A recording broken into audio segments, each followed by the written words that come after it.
And throughout many years, Fernando Torres had lived in a reality that no one could see fully, where every run on the field was not only a confrontation with opponents, but also a silent battle with himself, where he had to learn how to smile when the whole world cheered, while inside was doubt that grew larger over time, where one part of him still tried to hold on to the perfect image that fans loved, while the other part gradually grew tired, slowed down, and no longer recognized himself in each familiar moment, where eyes that once were full of determination began to carry an emptiness hard to name, where every shot was not only a play but also a repeated question about his own worth.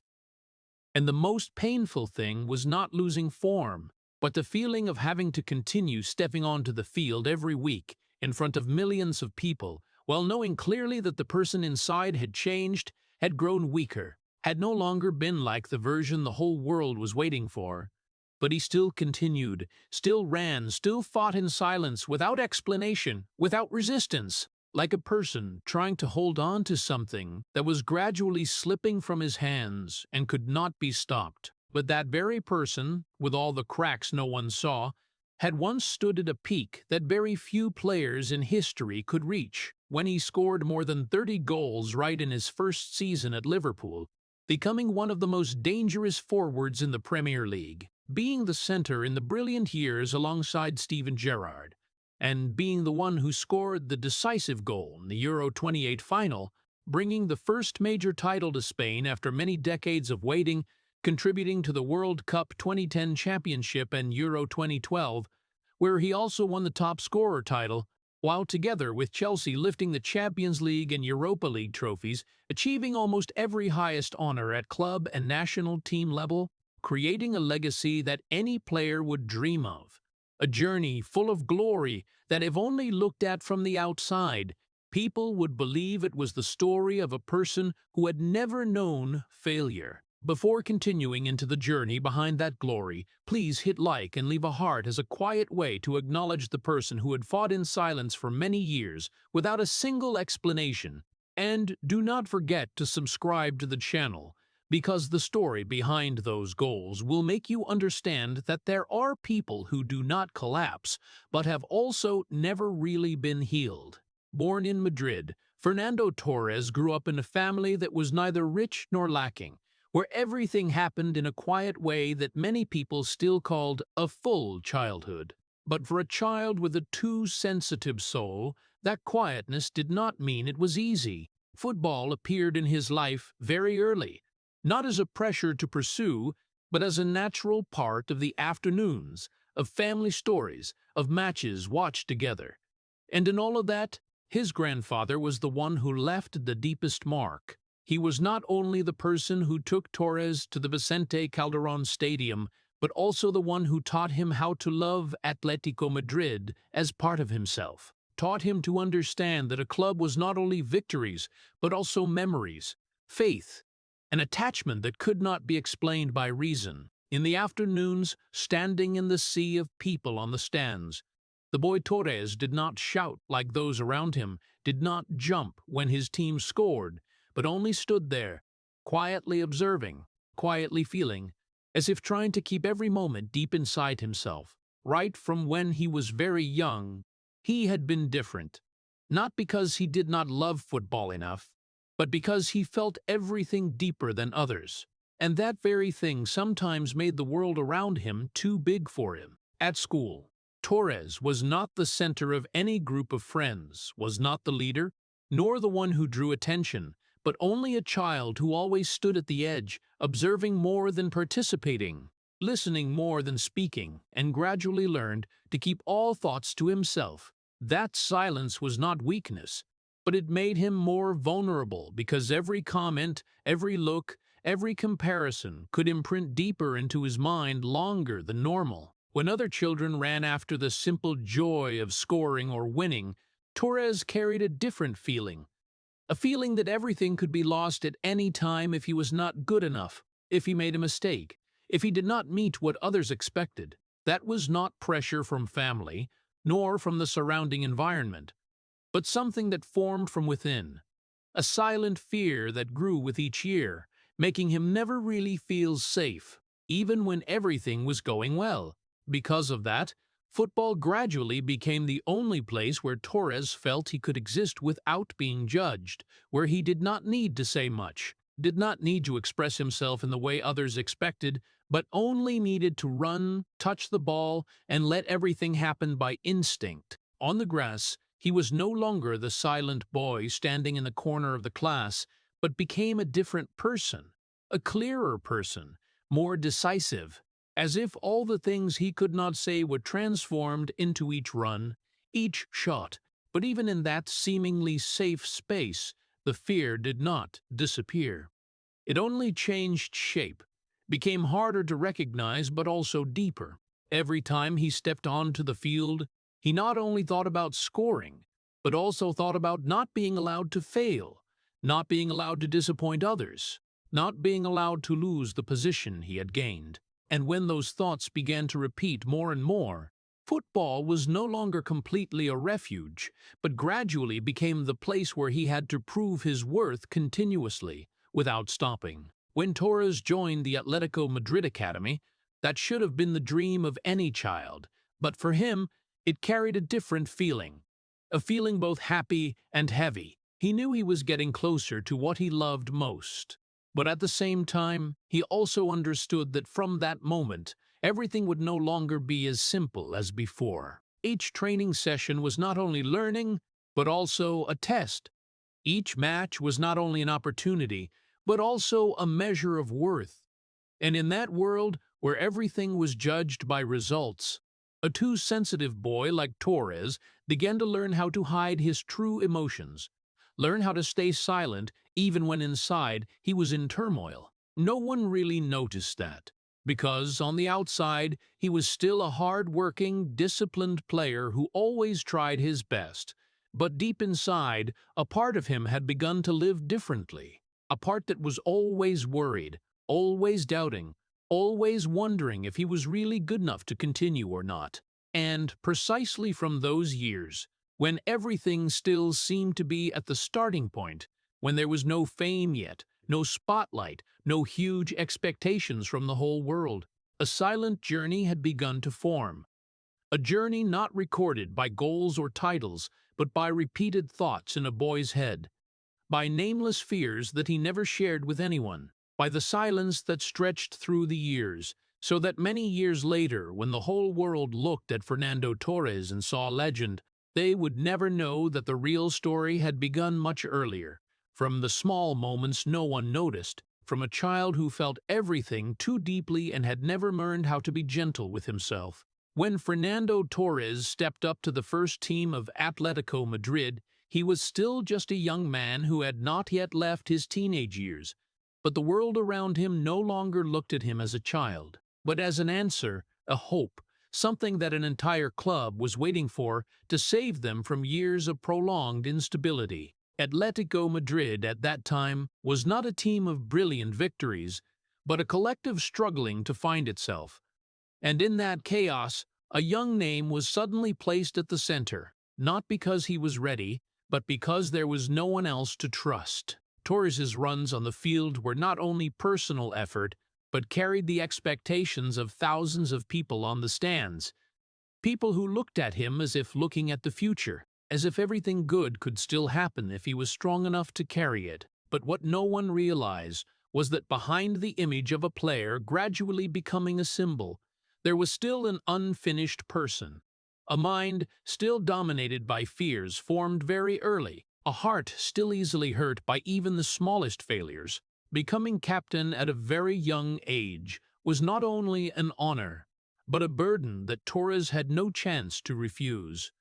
A captain's armband that not only wrapped around his arm, but seemed to tighten his entire being into a role he had not yet fully understood. He had to learn to say the words a leader needed to say, had to stand firm in moments when everyone else collapsed, had to become a support for people older than himself, while he himself was still trying to find support for himself. Losses were no longer experiences to learn from, but became direct cuts into confidence. Mistakes were no longer a necessary part of development, but became evidence for the fear he always tried to hide. There was no time to grow naturally, No space to make mistakes without being judged. No opportunity to simply be a young player learning day by day. Because from very early, Torres had been placed in the position of someone who had to know everything, had to do everything, had to take responsibility for things far beyond his ability. Every time he stepped out onto Vicente Calderón, he not only carried the shirt of Atletico, but also carried the looks of people who believed he was the only thing that could keep them together. And in those looks, there was hope, there was expectation, but there was also invisible pressure that no one mentioned. When he scored, the whole stadium erupted, and in that moment, everything seemed worthwhile.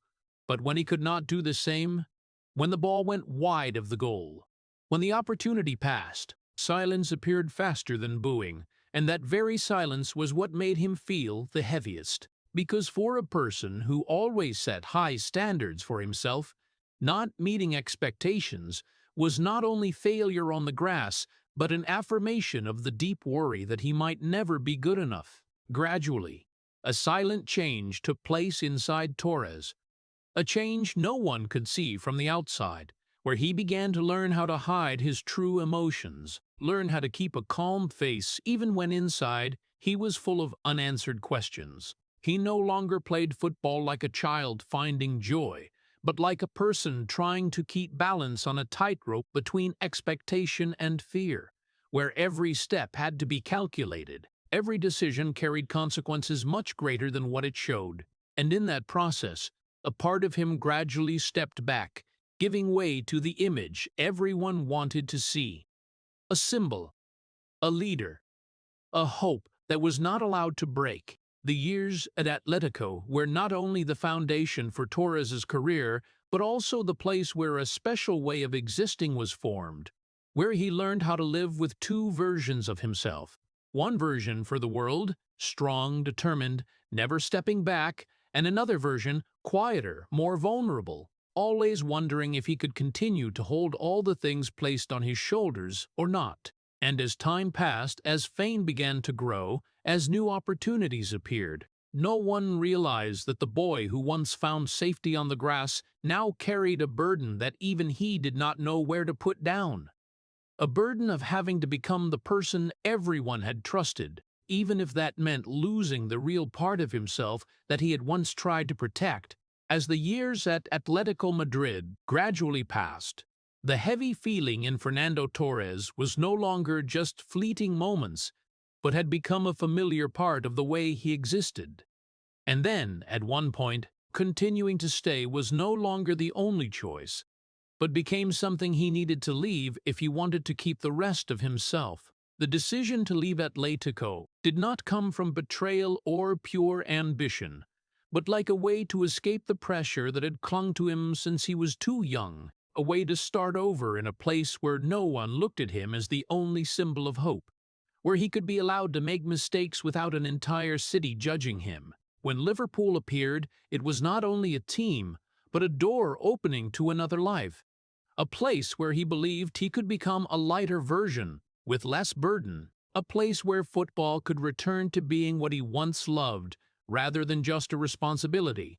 But right from the first days setting foot at Anfield, Torres understood that everything would not be as simple as he had once thought, because the new environment brought completely different challenges, from the harsh pace of the Premier League, the unforgiving physicality, to the pressure from a football culture where everything happened faster, stronger, and with less room for hesitation. Training sessions were no longer familiar lessons, but became a continuous adaptation process, where every mistake could make him doubted. Every run had to prove that he deserved the trust the club had placed in him. But what made it all special was the way Torres responded to those challenges, not with immediate explosion, but with quiet patience. By observing, learning, and gradually finding his place in a completely new system, then success came, not gradually, but quickly and strongly, to the point that even he could not prepare for it. Right in his first season, Torres scored at a frequency that made the entire Premier League take notice. Clean finishes, decisive runs, all creating the image of a forward who was almost unstoppable. Anfield began to echo his name like a familiar song, and in the bright European nights, he became a nightmare for opposing defenses, a new symbol born not from the past, but from what he was showing. People began to talk about him as one of the best forwards in the world, comparing him with the biggest names of the era. And in that moment, it seemed everything he had ever searched for had become reality. But deep inside, Torres understood that this change did not erase what had existed before. It only made them harder to see. The goals brought joy, but also brought new expectations, praises that made the pressure not disappear, but only change shape. From having to save a club to having to maintain a position at the peak, every time he scored, people expected him to do it again in the next match. Every time he shone, the standard for him was raised higher, and gradually the familiar loop returned, where success was no longer the destination, but only a step in a chain of never-ending demands. Life in England also brought changes he could not fully control, from language, culture, to the way the media followed his every move, all making him have to learn to adapt not only on the grass but also in daily life. Quiet evenings became rarer. Private moments gradually replaced by non-stop attention, and while fans saw a Torres living his dream, he began to feel a subtle difference, a gap between his real self and the image everyone saw. He still smiled, still ran, still scored, but there were times, in very short moments, between two breaths, he wondered if he was really living the life he wanted, or just continuing a role he had been familiar with for a very long time. And precisely in those seemingly most brilliant years, the journey he had started since he was a sensitive boy in Madrid continued to develop in a direction no one noticed, where old pressures did not disappear but were only covered by glory, where the person inside still carried fears, doubts, and a feeling that everything he had could vanish at any time if he could not maintain his form. Success at Liverpool was not complete liberation, but like a short break between two big waves, a period where everything seemed in place but beneath that surface. The cracks that had existed before continued to spread, waiting for a moment to show, a moment that even Torres himself could not imagine would come so quickly. In the following years, Fernando Torres entered a stage that for many people was the most perfect image of a modern forward, where every movement of his seemed to lead to a familiar outcome, where the opposing goal was no longer a challenge but became an almost certain destination. Goals came continuously, not randomly, but with astonishing consistency. From explosive runs past defenders, accurate one-touch finishes, to handling situations in tight spaces where even a small mistake could ruin everything. But for Torres, everything always seemed to happen exactly as people expected. Anfield began to believe that as long as the ball reached his feet, something special would happen, and that belief was not blind expectation, but built from repeated moments, where he proved time after time that he deserved that trust. At the center of all that was the special connection between Torres and Steven Gerrard, a relationship that did not need too many words, did not need ostentatious gestures, but operated as if they had understood each other long before they met. Gerrard saw the spaces that Torres wanted to exploit, and Torres understood the moment when Gerrard would deliver the pass, and in that connection, Liverpool found a strength that not every team had, a combination of vision and instinct, between precision and speed. Their plays not only brought goals, but also created the feeling that everything was happening according to its own logic, a language that only the two of them truly understood. Fans looked at that and saw perfection, saw a forward placed in the right position with the right teammate at the right time in his career. But precisely in that perfection, another pressure began to form, silent but no less strong, because when a player reached a level of consistency like Torres, each match was no longer simply an opportunity to show himself, but became a continuous test of the ability to maintain what he had built. Each goal not only brought joy, but also raised the standard he had to meet next time. Each excellent performance not only praised, but also became a measure for himself in the future. Gradually, the joy of scoring was no longer intact as before, mixed with a feeling that he was not allowed to stop, not allowed to slow down, not allowed to become normal like any other player.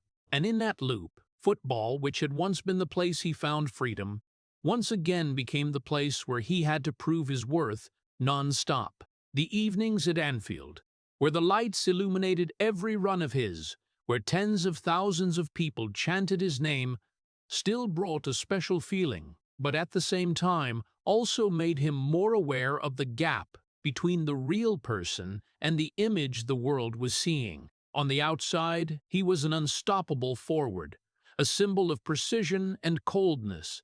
But inside, questions began to appear more often. Thoughts about how long he could continue to maintain this form, whether one day everything would change.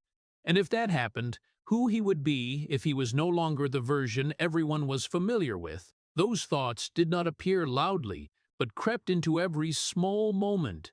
In the seconds after the match when everyone had left, in training sessions when he felt his body no longer responded completely as before, in the times he looked back at himself and was not sure if he could hold all that he had.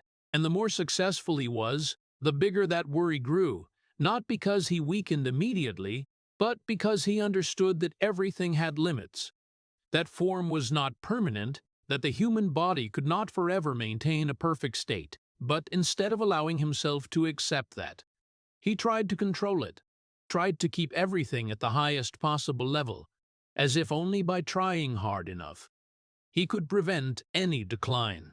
That made each match become a battle not only with opponents, but also with himself. A battle to keep the version the whole world loved, a battle he could not share with anyone, because from the outside everything was still happening perfectly.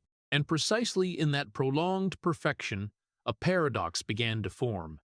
Where the closer he got to the peak, the more fragile he felt, where every step forward came with the fear of an inevitable step back. Fans still saw the goals, the celebrations, the brilliant moments, but no one saw the minutes when he stood alone, thinking about everything that could be lost, about how long he could continue to hold this image. And while the whole world believed they were witnessing the best version of Fernando Torres, he began to feel that this very version could also be the most fragile one, something that could disappear at any time without warning.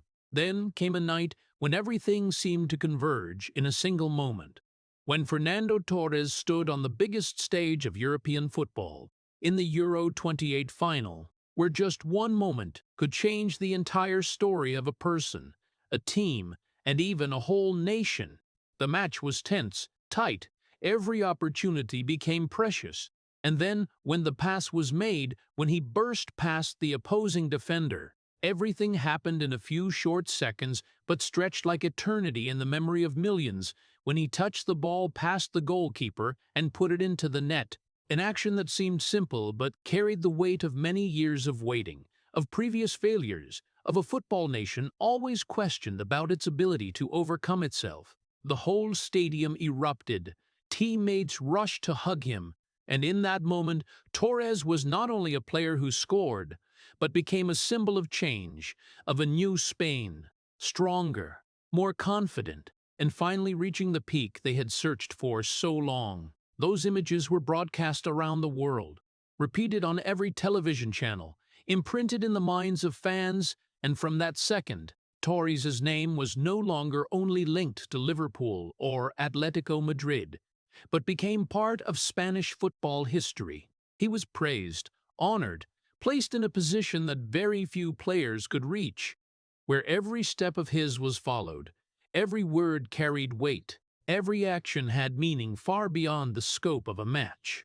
That recognition came not only from home, but spread globally, turning him into one of the faces representing the golden generation of Spanish football, a generation that people believe could dominate the world for many years to come. But precisely from that seemingly perfect moment, something else began to form.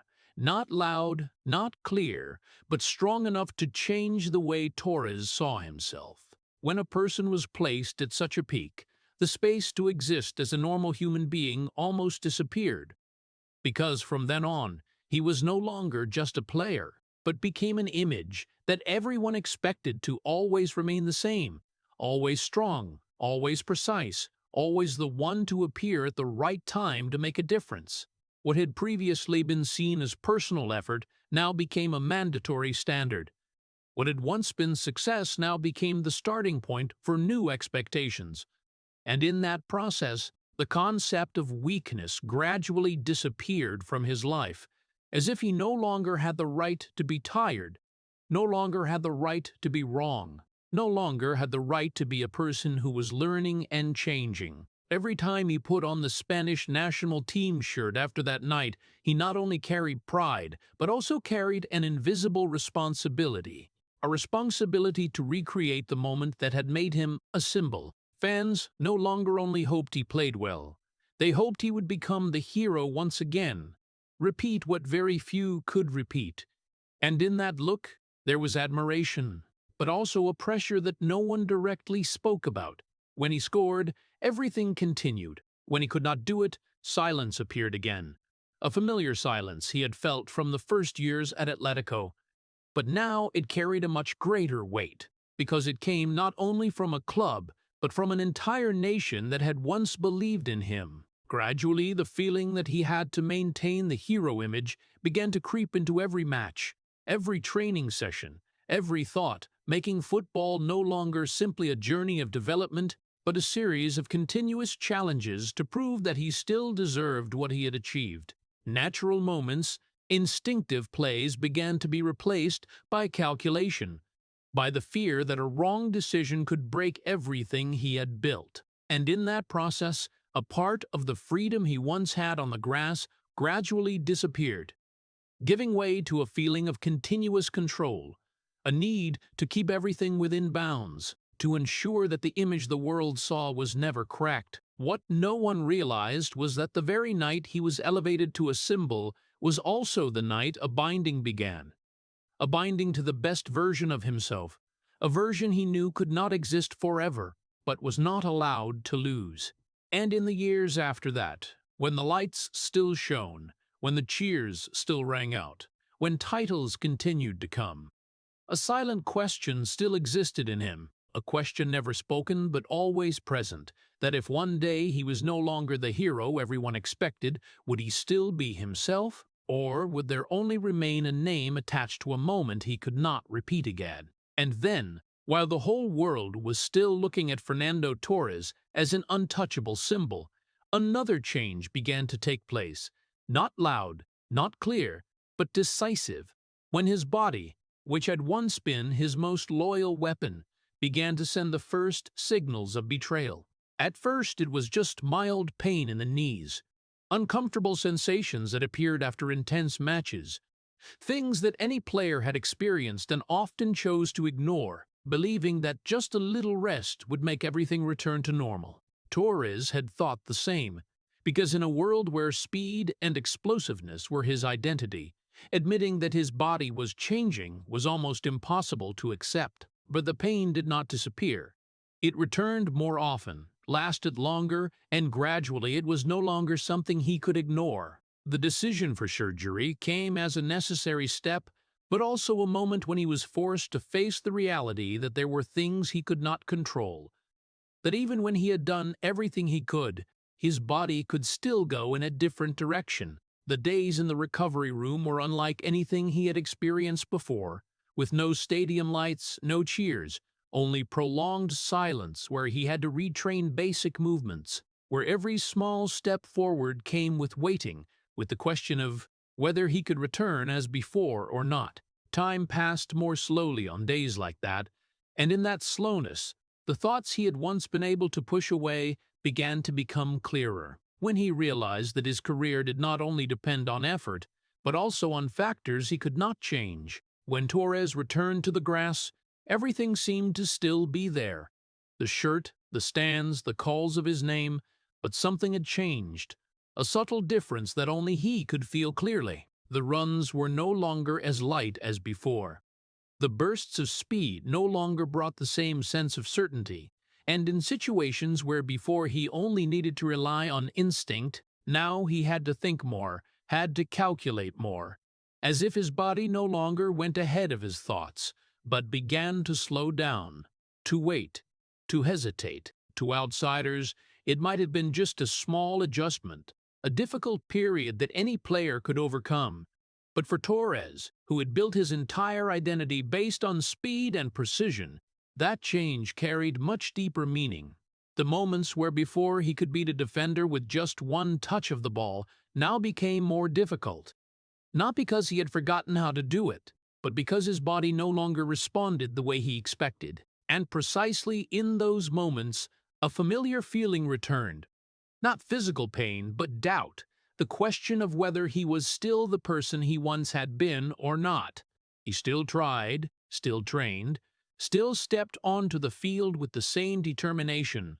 But inside, a part of him had begun to realize that there were things changing that could not be reversed. That time did not only bring experience, but also took away things he had once taken for granted. What made it all more difficult was not losing part of his ability, but having to continue living with the old image while reality had changed. Fans still remembered the explosive Torres of those years, still expected unstoppable runs, cold finishes, and in that gaze there was a growing gap between expectation and reality.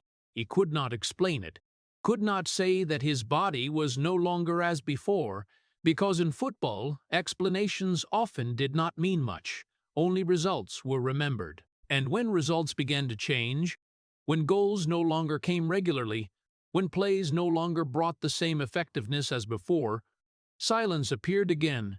But this time, it was no longer as light as before, but carried a different weight. An evaluation he could not avoid. In the rare moments when he was alone, when there was no longer the noise of the stadium, when there were no longer the eyes of others, Torres began to face a truth he had tried to postpone, that his body, which had once been the foundation for everything he had achieved, now no longer completely belonged to him. And that did not only change the way he played football, but also change the way he saw himself. Because if he was no longer the player with speed and explosiveness as before, then who was he? What would he become in a world that had gotten used to seeing him in a certain way? Those questions had no clear answers, but they were there, repeating, growing, becoming part of a life he could not share with anyone. Because from the outside, he was still Fernando Torres, still the name people believe would overcome every difficulty. But inside, another journey was taking place, a journey where he had to learn to accept what he could not change, where he had to face the loss of things that had once defined who he was. And the most painful thing was not losing speed or strength, but the feeling that a part of himself was gradually leaving, that he could not keep, could not go back to, and also could not completely let go. And then, between the changes his body brought and the unanswered questions, Fernando Torres made a decision that later even he himself could not know whether it was a necessary step or the beginning of something that could not be returned from. The move to Chelsea was not only a football transfer, but an event that shook all of Europe, with a record price that immediately made his name the center of all attention. The numbers appearing in the press were not only about the transfer value, but unintentionally turned him into a symbol of expectation. A player no longer judged only by performance, but by whether he was worth the money the club had spent or not. Right from the moment he set foot at Stamford Bridge, he was no longer the Torres of Liverpool, loved and protected by a familiar environment, but became a new character in a story he had not yet really understood. The English media did not give him time to adapt. There was no quiet space for him to find his rhythm again, but immediately put him under the microscope, where every touch of the ball, every run, every shot was analyzed, compared, and evaluated. The articles were not only about what he could do, but focused on what he had not done. The goals that had not come, the opportunities missed, the moments when he no longer resembled the image that had once made the entire Premier League wary. Fans, with all their expectations, did not only want to see a good player, but wanted to see an immediate difference. Something that proved the investment was right, that Torres was still the player they had once seen in the red shirt. But football did not work that way, and his body, his mind, all needed time to adapt. Time that no one was willing to wait for. The new environment did not bring him the protection as before. There were no deep connections built over the years, no understanding from people who had seen him at both his best and most difficult times. Everything became colder, more direct, where he had to face the pressure by himself, without many supports. Training sessions, matches, all took place with the feeling that he was being watched, not only by the coaching staff or teammates, but by millions of people waiting for a moment to judge him. And in that space, the naturalness and the way he played football began to disappear, replaced by hesitation, calculation, as if every decision had to be carefully considered before being made. The first matches did not bring the expected results. There were no immediate goals to dispel all doubts, and that very gap became the place where pressure developed the fastest. Each match that passed without a goal, the questions grew bigger, the looks became harsher, and gradually a familiar feeling returned, but this time stronger, clearer, when he began to doubt himself in moments where before he had never had to think.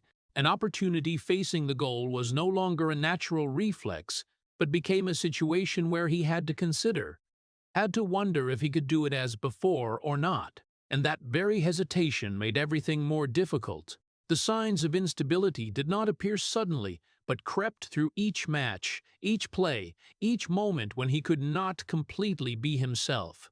There were situations where he arrived half a beat slower, finishes that lacked the sharpness they once had, runs that before had been instinct, now carried an unexplainable heaviness.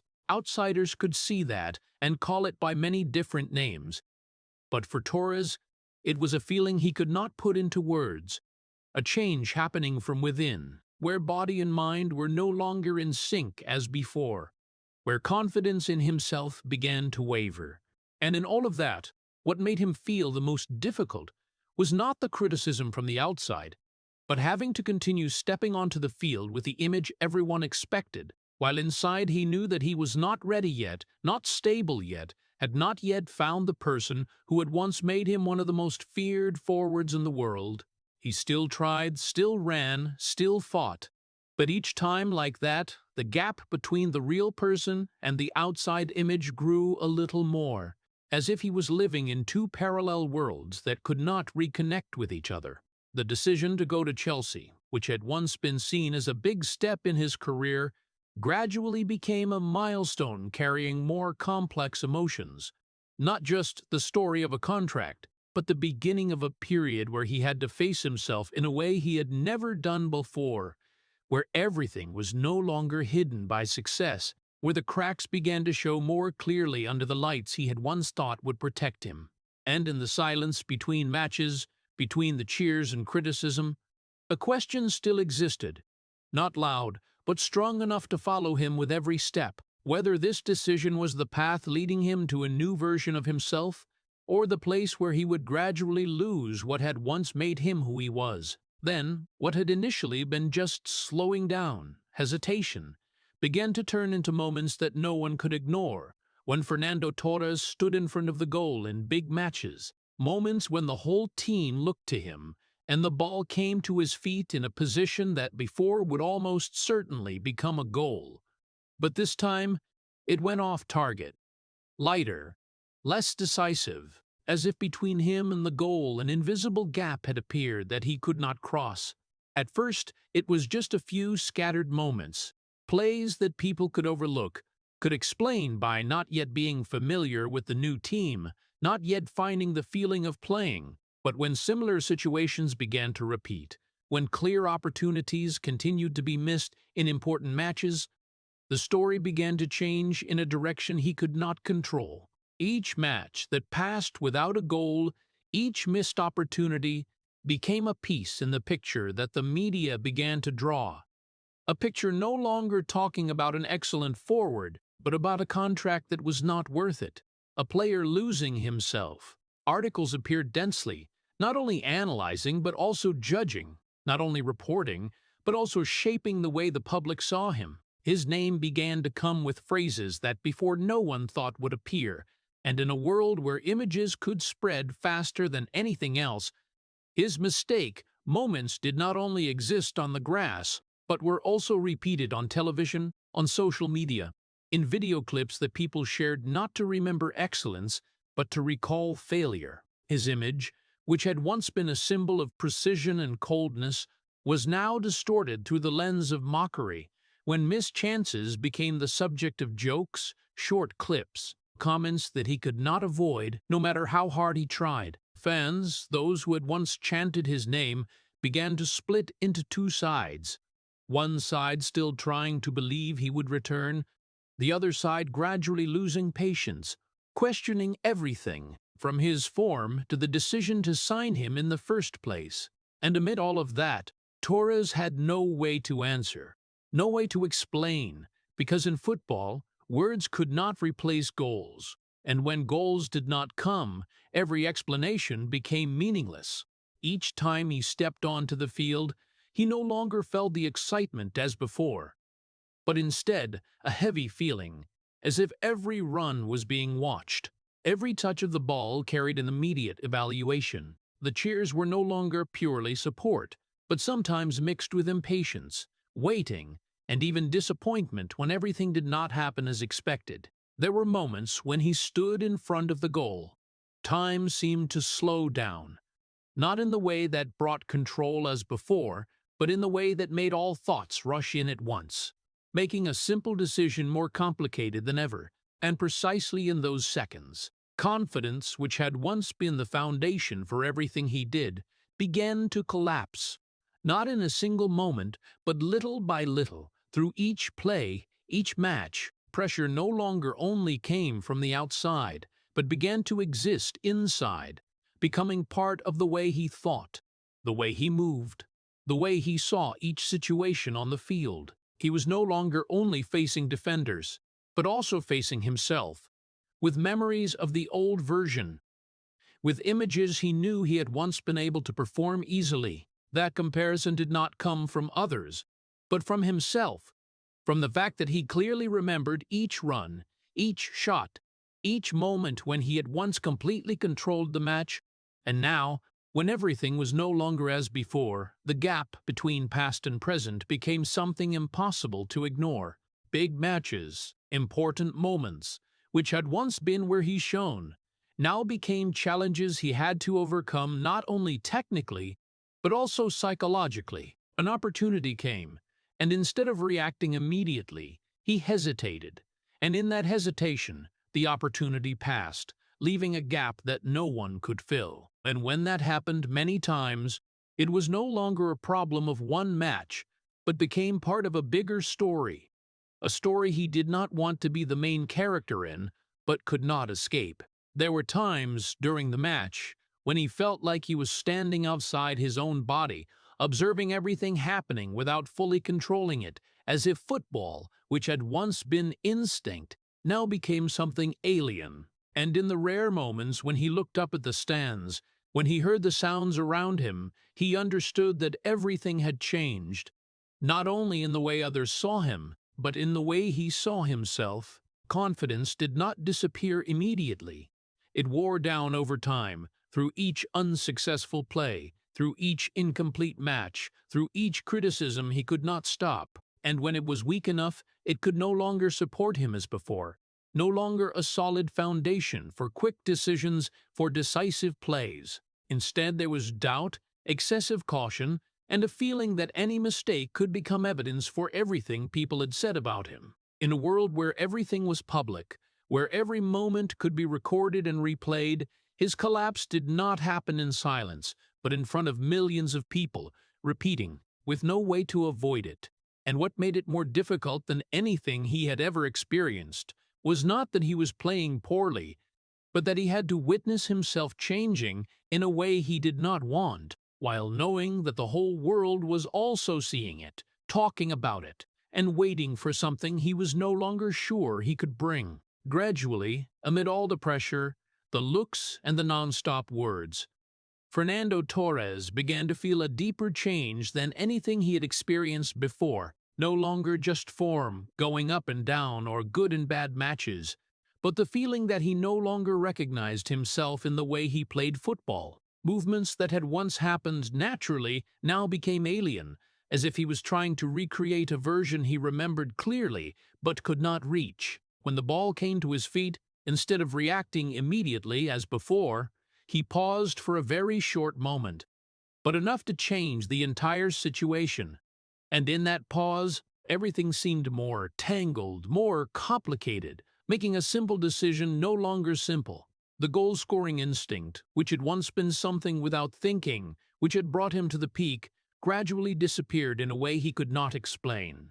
It was not that he forgot how to shoot, not that he completely lost the ability, but the sense of certainty, the feeling that he knew what would happen before it happened, no longer existed as before. The finishes lacked decisiveness, the plays lacked precision, all creating an image that even he felt was alien. And what made it more difficult was that he still remembered very clearly who he had once been, what he had once been able to do, how he had once felt standing in front of the goal without any doubt. Facing the increasing criticism, Torres did not choose to react, did not try to explain, did not try to defend himself with words, but quietly endured, as he had done since he was a boy.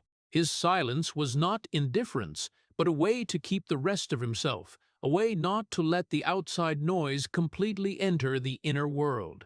But that very silence made him more distant in the eyes of others, made the questions even more, made the gap between him and those around him grow larger. People did not understand what he was thinking, did not know how he was feeling, and in that lack of understanding, they began to create their own answers. Answers that were not always correct, but enough to shape the way he was perceived. Amid the packed stadiums, amid the cheers and boos, Torres began to feel an isolation he had never experienced before, a feeling that no matter how many people were around, he still stood alone in his own story. Teammates were still there, coaches still gave instructions, but there were things he could not share, could not express, thoughts he kept to himself, as if speaking them out would not change anything. And in that isolation, each match was no longer just part of the season, but became a personal journey, a challenge he had to overcome by himself without anyone really understanding everything. The existence of two parallel people became clearer. One person the world still saw, still called by name, still hoped for, and another person, quieter, more tired, trying to hold on to the remaining fragments of belief. On the outside, he still wore the shirt, still stepped onto the field, still did what was required. But inside, there were moments when he felt like he was just playing a role, as if he was recreating the image others expected, rather than living with his real self. The gap between those two versions was no longer a small thing, but became a growing void over time.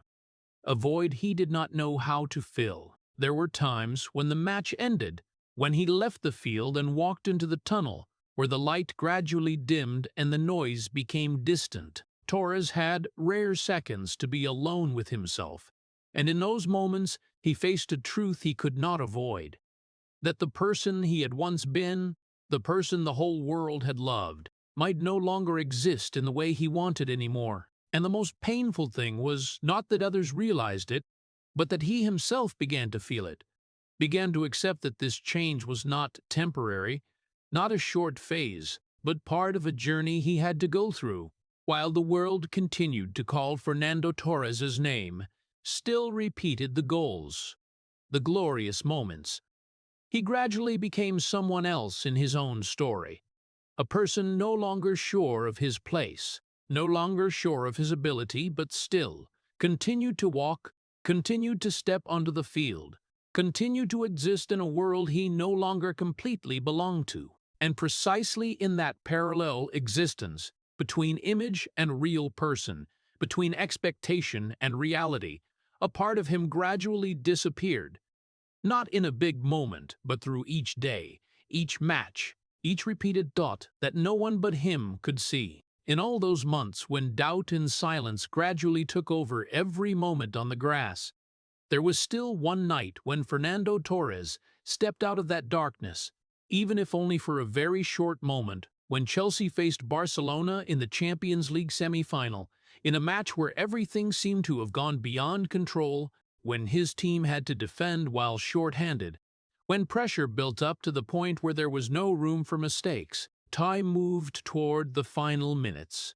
Barcelona pushed their entire team forward, looking for the decisive goal, and in a situation that seemed to leave nothing to hope for, the ball suddenly came to Torres's feet in midfield, open space ahead, an opportunity he had experienced hundreds of times in his career, but this time it carried a completely different meaning. He began to run, with no clear noise in his ears, only the heartbeat and the distance between him and the goal.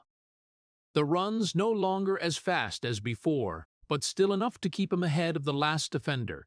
And when facing the goalkeeper, the moment that before had been instinct now stretched like a final test, where everything he had gone through seemed to converge in a single decision. He pushed the ball past the goalkeeper, lightly, accurately, and when the ball rolled into the net, time seemed to stop.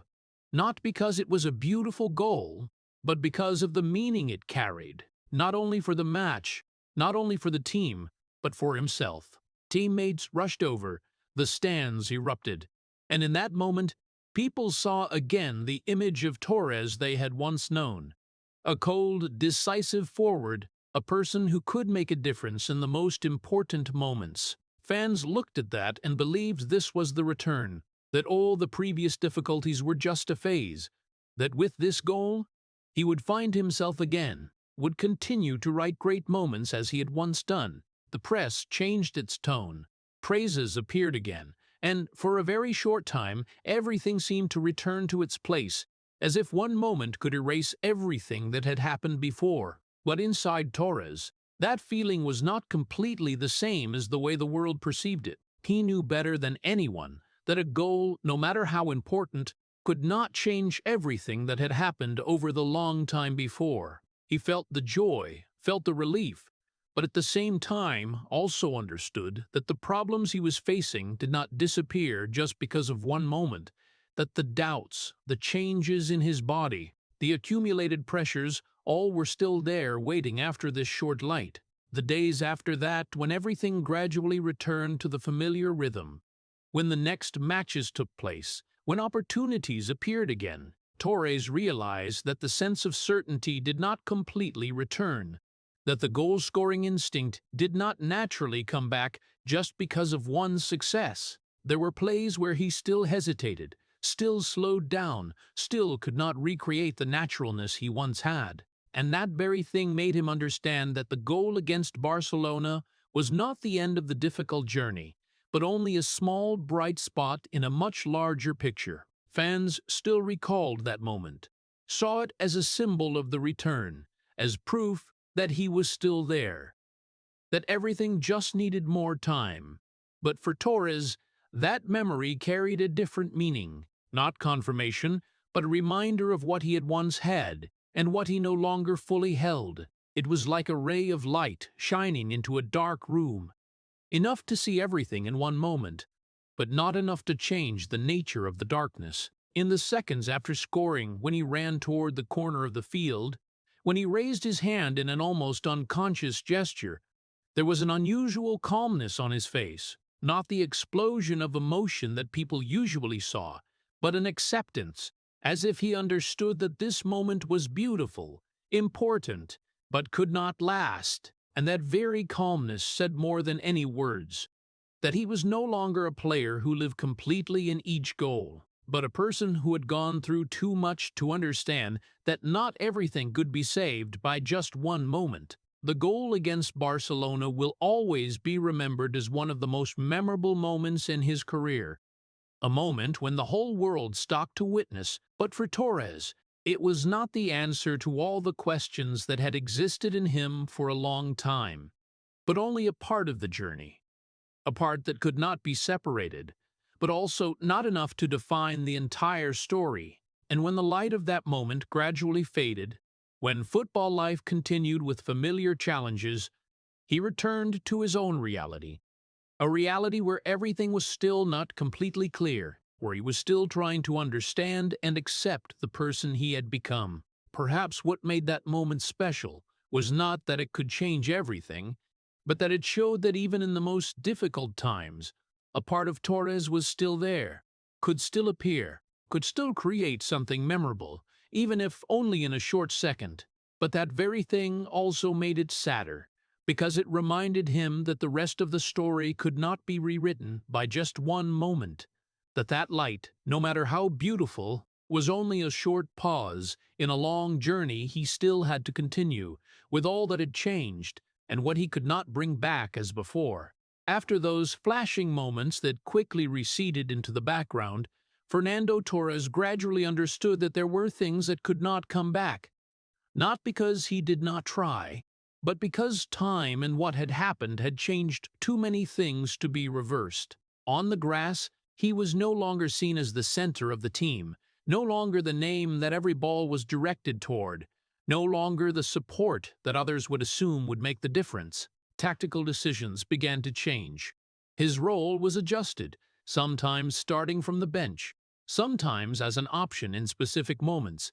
And even though that might be normal for many players, for Torres, it was a big shift in the way he saw himself. No longer being the center was not only a change in position on the field, but a change in the way he existed in a collective where he had to learn to contribute in different ways, less prominent, less noticed, but still valuable in its own way. The runs were no longer aimed at scoring, but to create space for teammates. The movements were no longer to finish situations, but to support the rhythm of the match. And in that process, he gradually realized that football was not only defined by brilliant moments, but also by small details that were not always recorded. But accepting that did not come easily, because it required him to let go of a part of the person he had been attached to for many years, a part that the whole world had become familiar with, and he himself had once believed was his nature. In training sessions, in the hours without stadium lights, Torres began to think more about the path he had walked. Not only the successes or failures, but the way all of that had shaped who he was. The questions no longer revolved around how to return to the peak, but shifted to how to continue, how to find meaning in a new role, how to accept that a career did not always follow a straight upward line. And in that change, a calmness gradually formed, not complete satisfaction, but an acceptance. A different way of looking at what had been lost and what still remained. Living with what had been lost was a process without a clear ending, because there were things that could not be replaced, could not be recreated, only remembered and placed in a different position in the mind. Torres did not forget who he had once been, did not forget the moments when he completely controlled the match. But he also began to understand that clinging to the past did not help him move forward. Instead, he learned to put those memories in a place where they no longer created pressure, where they existed as part of the story rather than a standard he had to continue to meet. That did not make everything easier right away, but it helped him find a space to breathe, a space he had not had before when he was always caught up in having to prove something. Outside the grass, his life also began to change in ways he had not had time to notice before. Moments with family became more important, not as an escape, but as a balancing part. He needed to maintain stability. There, he was not a player who needed to score, not a symbol who needed to maintain an image, but just a person, a husband, a father, someone who could exist without having to prove anything. That simplicity brought a different feeling, a feeling he might not be able to name, but enough to make him realize that life was not only contained in what happened on the grass. Gradually, Torres found a new way to exist in his own career, no longer based on what he had lost, but on what he could still do, even if smaller, even if less noticed. He still stepped onto the field, still trained, still contributed, but with a different mindset, no longer obsessed with having to recreate the old version, but focused on becoming the version that fit the present. That did not turn him back into the player everyone once knew, but it helped him continue. helped him not get stuck in the past, helped him find a stability he had lost for a long time. There were days when old thoughts still returned, questions about how everything had changed, about what he had lost, but they no longer carried the same weight as before, no longer dominated the entire way he saw himself. Instead, they became part of the process he had gone through, a part he could look back on without being drawn in, and in that change, even if not completely clear, something was gradually forming, a feeling that he did not need to return as before to continue having value, that his person was not only defined by what he could do on the grass, but also by the way he faced what had changed. Learning to live with what remained was not a victory in the way people usually understood, with no explosive moments, no dramatic return, but a quiet, prolonged process, where each passing day was a small step in acceptance and adjustment. And in that process, Torres did not regain everything he had lost, but he found something else, a balance he had not had before, a way of existing not based on having to prove anything, but on understanding and accepting the person he had become. And then, after everything he had been through, after the years of trying to adapt to a different version of himself, Fernando Torres returned to where everything had begun, not as a young man carrying the expectations of an entire club, but as a person who had experienced enough to understand that there were things that could not return as before. When he stepped onto the Vicente Calderon Stadium once again, the atmosphere around was no longer the same as before, but the emotion was still there, only different in that this time it was deeper, quieter, like a circle closing in a way no one could put into words. Fans welcomed him not only as a player returning, but as part of history, a symbol they had never really let go of, a name tied to the years they had lived, had hoped, had trusted. The chants of his name echoed from all over the stands, no longer carrying the expectation that he would change everything as before, but carrying appreciation, a recognition for everything he had once represented. In their eyes, Torres was no longer just a forward, but part of memory, part of the story they had gone through together. And that very thing made this return carry a different meaning, no longer about proving anything, but about reconnecting with a part of the person he had once left behind. But when stepping into the matches, when the ball rolled, when the rhythm of the match began to rise, the difference between past and present appeared clearer than ever. Torres was no longer the player who had once made defenses across Europe wary, no longer the one who could change the course of a match with just one moment. His runs still had meaning, but no longer carried the same weight.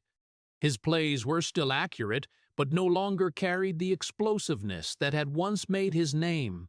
And in that change, there was a gentle sadness, not loud, not dramatic, but enough to make him realize that time had done what it always did, taking away one part and leaving another. For the fans, that was not as important as before, because they did not come to look for the old version of Torres, but to see him there, in the shirt they had always associated him with, to feel that there were things that did not change even as time passed. But for himself, facing that difference was not always easy, because every run, every play reminded him of what he had once had, about the gap between who he was now and who he had once been. There were moments when he received the ball in a familiar situation, when he saw the space that before he would have exploited immediately.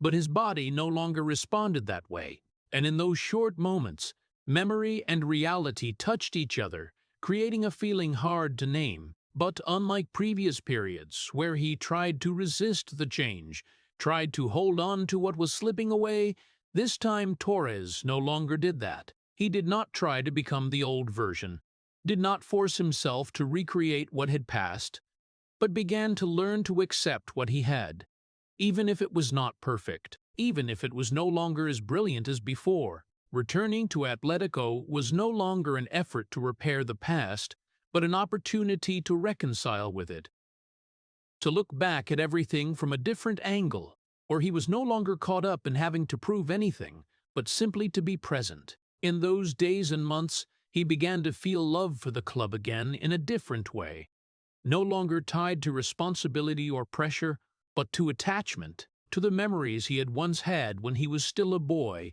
standing on the stands with his grandfather, training sessions, matches, small moments that before might have been overlooked, now became clearer, more meaningful, as if he was relearning how to love football without needing to tie it to success or failure. And in that process, a part of him, the part that had once been covered by pressure and expectation, gradually reappeared, not as before, but enough to make him feel that he had not completely lost everything. This return was not a story of resurrection in the way people usually expected, with no explosive moments that changed everything, no dramatic return that shocked the whole world. Instead, it was a quiet journey, where each passing day carried a bit of acceptance, a bit more understanding of himself, a bit of letting go of what could not be kept. And in that quietness, Torres found something he had lost for a long time.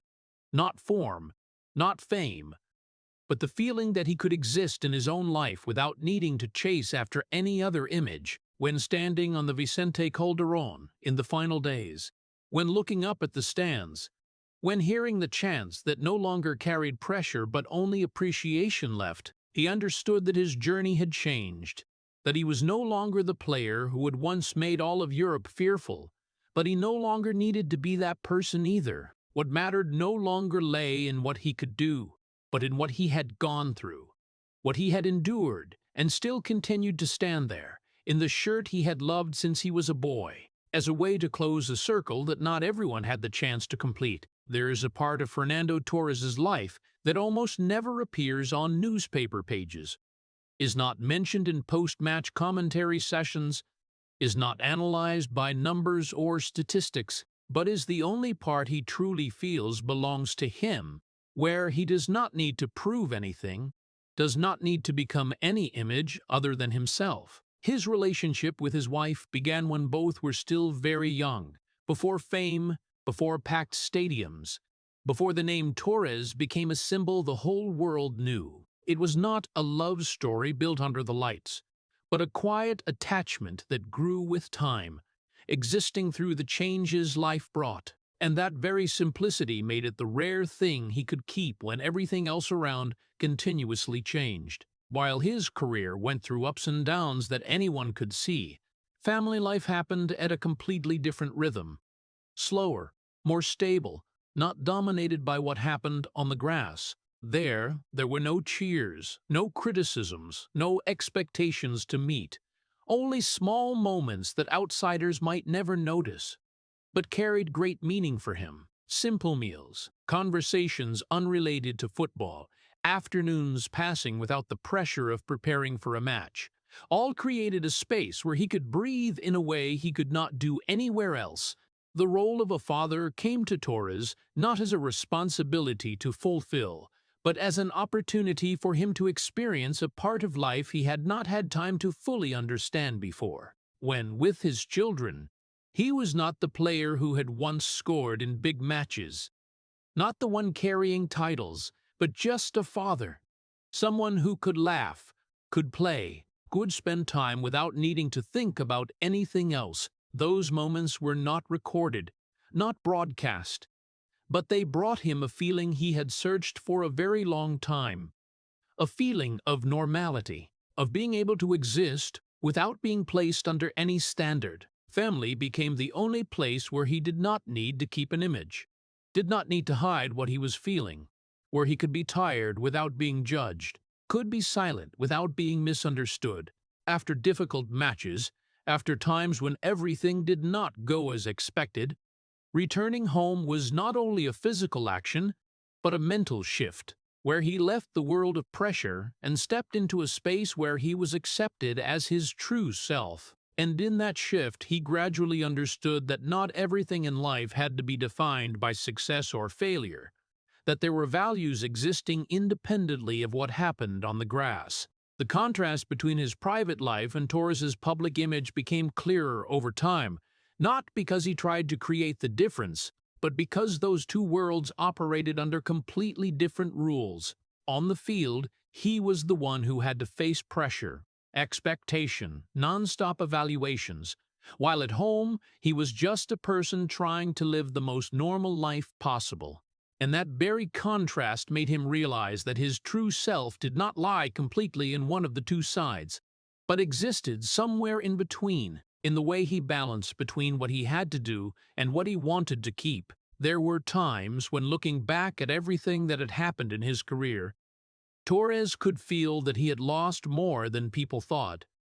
But when looking at his family, at what he had built outside the grass, he also realized that there were things that could not be measured by goals or titles. The relationships, the moments, the emotions he kept to himself never became headlines in the papers, but they were the things that helped him continue, helped him not get completely drawn into what had changed. The life he protected from the world was not a secret to be hidden, but a part he did not want to be turned into another story, did not want to be analyzed or evaluated in the way his career had once gone through. It was the place where he could be himself without needing to explain, where he was not defined by the past or the present, but simply existed. And in a life where most of the time was lived under the lights, those very dark spaces, those private spaces, became the only place where he truly found peace, not because everything there was perfect, but because there he did not need to be perfect.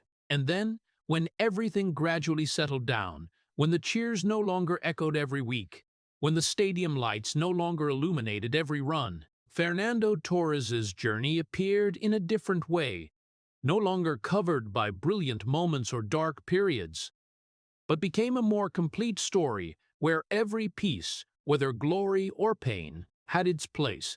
Looking back, people could easily divide his life into clear segments, from a young talent full of promise, to a forward at the peak of the world, then to a player struggling with himself, and finally to a person finding a way to live with everything that had changed. But for Torres, they were not separate parts, but a continuous flow, where each stage led to the next, where each event, big or small, left an indelible mark.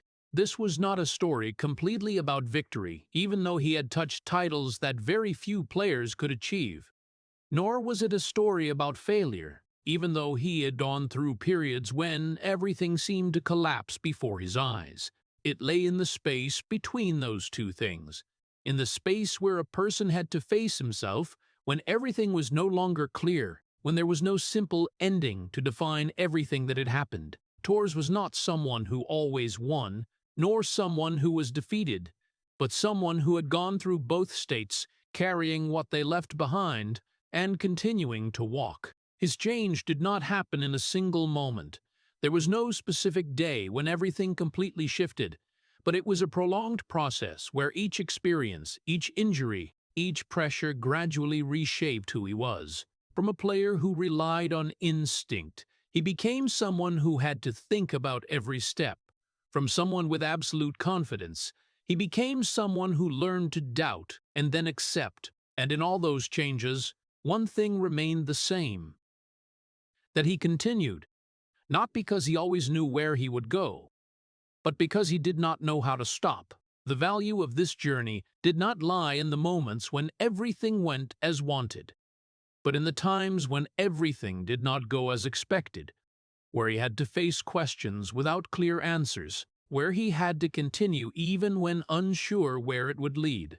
His endurance was not something expressed through words or big actions, but through continuous presence, through stepping onto the field even knowing that everything might not go as expected, through accepting what he could not change without letting it completely break who he was.